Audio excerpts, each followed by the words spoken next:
This video describes the process for completing the self-reviews of your essay assignments. These are the broad steps for completing the self-review.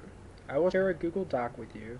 You should put that doc in your class Google Drive folder and then rename that document last name, self-review, paper 1 or paper 2, etc.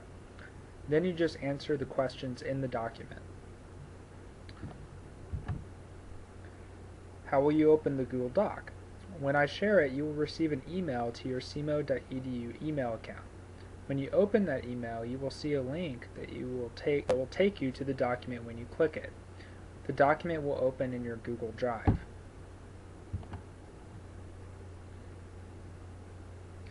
But you will need to move the document into your class folder so that it will be shared with me after you make changes to it. First, select the document by clicking in the box next to it, as shown by this arrow. Second, click the file folder icon. Third, choose the appropriate folder. In my drive, this document is located in the PhD Docs folder, so there is a check mark next to it as shown. If I click a different folder, then the document in the check mark will move to it. After selecting your class folder, click Move, and the document will be in your folder from now on. Next, make a copy of the document.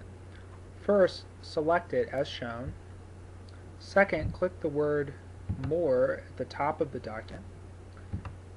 Finally, click Make a Copy from the drop-down menu. It is very important to make a copy of the document because if you make changes to the document I share with you, then me and all of your classmates will have access to those same changes, which means that we will be saving over each other's changes. But if you make a copy, then that document will become yours and you can make any changes you want without affecting anyone else. Next, open the copy of the document that you just made. Then click the title of the document and then rename it according to this convention. Last name, self-review, paper 1, or underscore self-review underscore paper 1. Obviously, you would just adjust the paper number according to the assignment you are reviewing. Answer the questions as fully and completely as necessary. I'm not looking for certain length or amount of detail, but I would prefer complete sentences. The more time and effort you put into this self-review process, the more your paper and you will benefit from it. We will usually have multiple rounds of self-review for a given paper, so some of your answers may stay the same and other answers may change. For example, if the first draft meets the assignment's requirements and expectations, then the second draft probably will too. But if you added some content, perhaps some of that content throws off the paper's focus or organization. By completing multiple rounds of self-review, you should be able to catch problems that you might have missed the first time. Finally, you need to implement your revisions. The purpose of self-review is to identify ways you can improve your draft, but this purpose can't be achieved unless you make the effort to apply this knowledge.